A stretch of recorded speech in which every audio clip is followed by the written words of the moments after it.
So, I want to talk a little bit about what true independence looks like. Now, I know we've been hearing a lot of conversations about, what that looks like, what that feels like, but people are are young ladies really independent? Is the question that I'm asking. So, hey guys, this is PM Mathis, your global indie author distributor, and I just want to have a short conversation.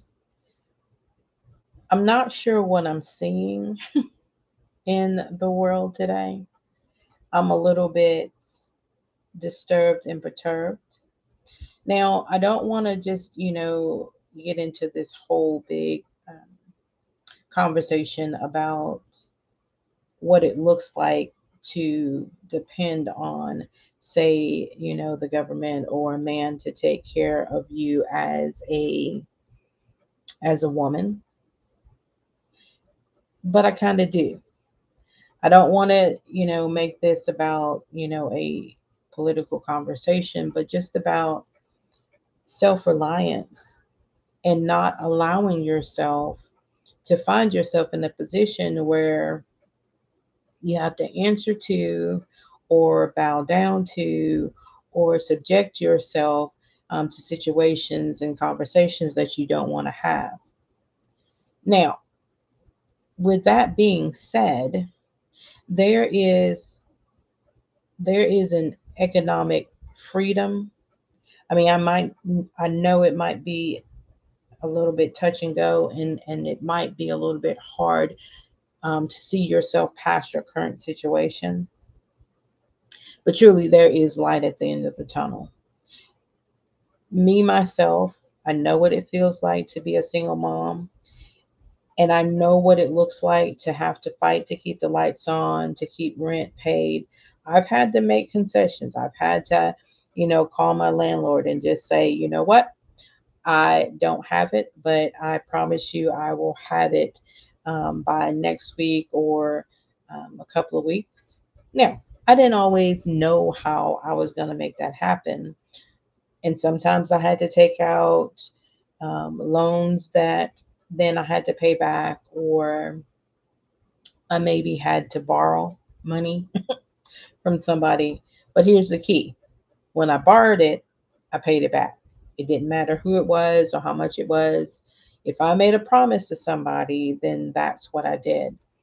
That is what it means to sometimes have to rely on other people, because I know it's not easy. And I know that you think that fighting this fight alone is the most noble thing to do, but you also have to think beyond yourself. But now, when somebody helps you, the response should always be gratitude, not entitlement. And I'm hearing there's a disturbing trend of people thinking that somebody owes them something. And that is definitely not true. And I know that, a man can see it from a different perspective, and they can't quite grasp what that feeling is like, to find yourself in the situation where you have to rely on somebody else to take care of yourself. But then you too can't allow yourself, in all instances, as much as you can, not finding yourself relying on a system or a person that could tell you at any moment, so hey, I'm not going to help, or there's something going on way beyond what you can comprehend or understand, but you're relying on it now. I'm trying to help you understand what true independence looks like. Now, am I saying it's going to be easy? Am I saying that you won't sometimes have to rely on somebody else? No. But don't make that your first response. Don't make relying on somebody your first response, because I'm telling you, at some point you're going to be disappointed. At some point your feelings are going to get hurt. You're not going to then you find yourself lashing out at other people because they don't quite understand, but it's not really their place to understand your situation. It's not really their fault that you find yourself in a position where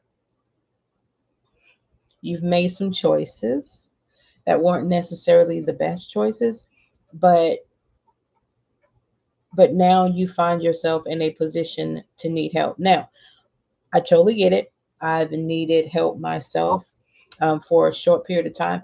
But, back in the day when I needed help, what I chose to do was turn that help and that opportunity into another college degree. I understand that that's not everybody's situation. Everybody don't have the thirst for knowledge that I do. But whatever that looks like for you, turn a temporary situation, and the key word here is temporary, into something positive, and not only positive for yourself, but for your kids, because you want a legacy of provision and the ability to stand on your own 2 feet at the end of the day. That's what I taught my daughter. Even if you're in a relationship, you have relationships with family, and they're willing to help you, let that be a last resort rather than what you're depending on, because when that dependence goes away, then you feel some type of way about it.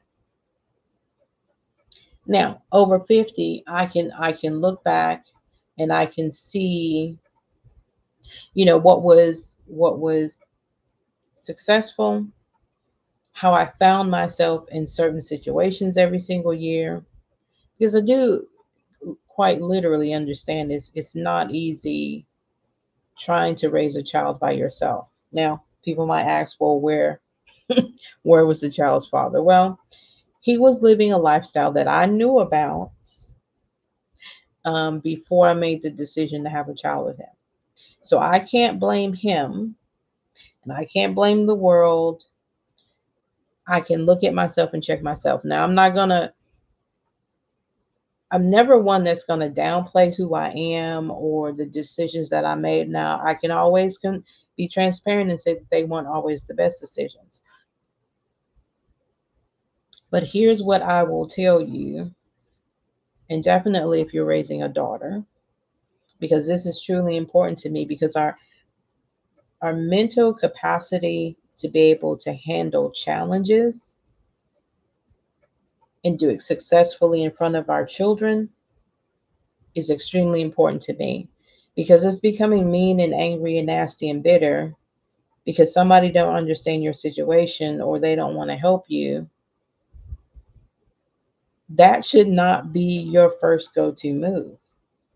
What you should do is be grateful for the times and situations that you did get help, and now try to move beyond what it would look like if I did not have to have support from somewhere else. Because once you find yourself in a situation one time where you got to rely on somebody else, and then as soon as they get ready, the plug can be pulled. That should motivate you not to be in that situation again. Now, have I sometimes just had to eat, hot dogs or bologna and stuff like that in order to survive? Well, of course. And I won't tell you it was easy. And I won't tell you that I didn't feel bad as a mother. But what I can consistently say to myself, and which I'm proud of, and you got to find that one thing that you're proud of. My lights never got turned off, and I never not had a place for me and my child to live. And even in relationships that I've had later, I mean, I've always kept a place. I'm not saying to you to not find, that good relationship where you can have a partner that you can rely on, because that's the ultimate goal, right? Everybody wants that person that they can rely on. But what I'm also going to tell you, always in the back of your mind, have a game plan, because what if the person that you're with gets hurt? What if they decide to just walk off? Or what if this all of a sudden they're no longer here?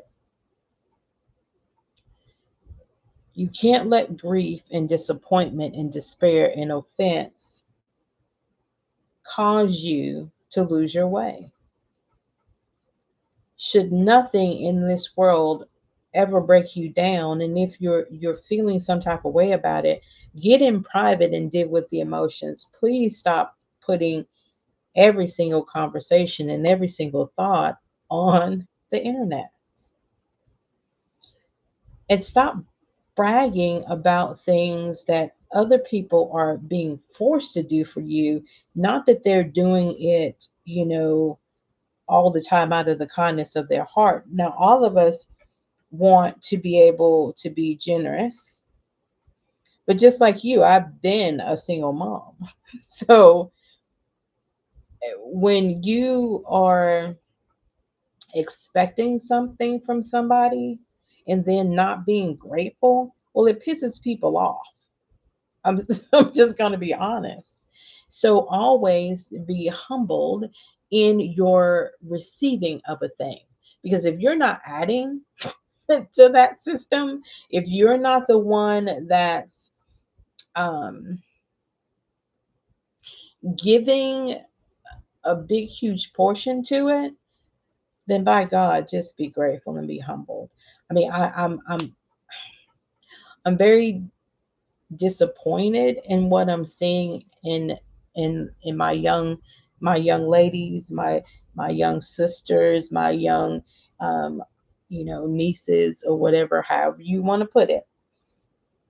And as an older woman, I want you to be able to experience the ultimate level of independence. Now, that always don't go across well in relationships because you got to be able to tone that down. Now, I'm not telling you just to constantly and always be on level 10 as an alpha chick, okay?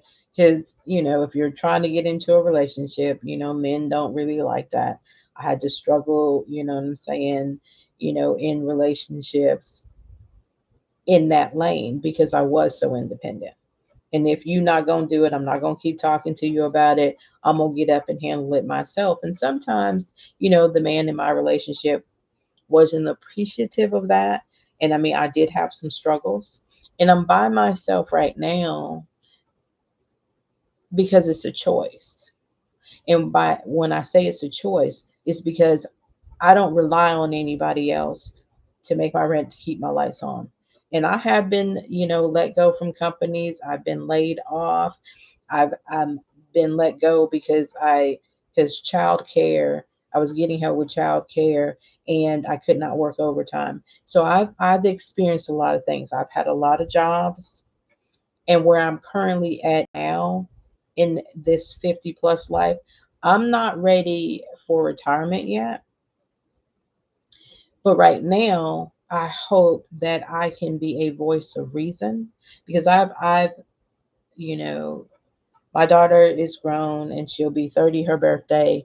And so what I'm trying to do right now is help the next generation, even within her generation, because I want to find them in order that they are not left behind. That means your daughters. That means we haven't lost them.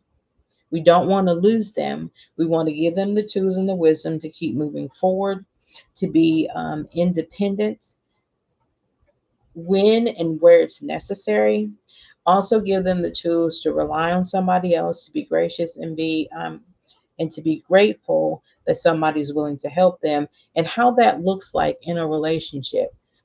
I am big on your mind being my mission, and you being a self soother, and you being mindful of what gratitude looks like and not feeling like somebody owes you anything.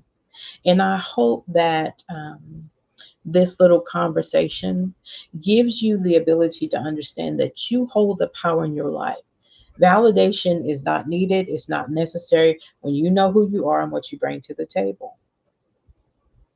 Your mind has to be strong enough that, yes, all things are not working right now, but all things work together for the good of those who love the Lord and are called according to his promise. So my suggestion too is that you have a relationship with Christ. I know that's not always the first go-to answer, and we want to rely on other people, and we want to see what the internet's doing, and we want to gauge ourselves based on what other people are saying or doing. Uh-uh. Your ultimate resource in the God of your life, which is mine, will always be God first. You understand how He loves you and how He sees you, and then all else will be added to you. Then you have the ability to show up in the world, not be demanding, not be loud, not be rude, but be respectful and be grateful, because you know who is your source, where your power comes from, and your ability to stand on your own feet, to allow your children to see what that looks like, because our kids are, they will follow our example. And how you show up in the world is how they will show up in the world. And we don't want entitled brats. We want children that can have emotional ownership over themselves, over their lives, and how they interact with other people. We want them to be able to have a financial freedom of mindset, because it truly does start in the mind, that we won't live our lives trying to be submitted to somebody else. We won't always spend our time having to ask permission, but we will give notice of who we are and how we're going to show up in the world. You're nobody's victim. You have the power that you believe you have, the power that God gives each one of us, because why? He loves us all the same. Now, I know I say that, but I'm absolutely His favorite. But that's neither here nor there. You are on, you are a picture on His refrigerator as well. So you got to see yourself as powerful. You got to speak yourself powerful. You got to affirm, you know what? Okay, today might have not have been the best day, but I'm not going to get bitter about it. I'm not going to be angry at the world about it. I'm just going to show up and do the very best that I can. And I know that my ability to stand on my own 2 feet is going to take me far. So I hope that this has been beneficial. I hope that you understand that independence can be learned. Your ability to stand on your own 2 feet is the power that is needed, that you won't have to um, be at somebody else's mercy, because that's an awful place to be. And so, I want you to do this too for me. Check out the description. I'm trying to create a digital imprint where I can have tools that will help you, ways that you can, things that you can read to encourage yourself. Because as David said, and David did, you got to be able to encourage yourself. Now, if this has been beneficial to you, remember to subscribe, like, and share. Okay, guys, I'll talk to you later.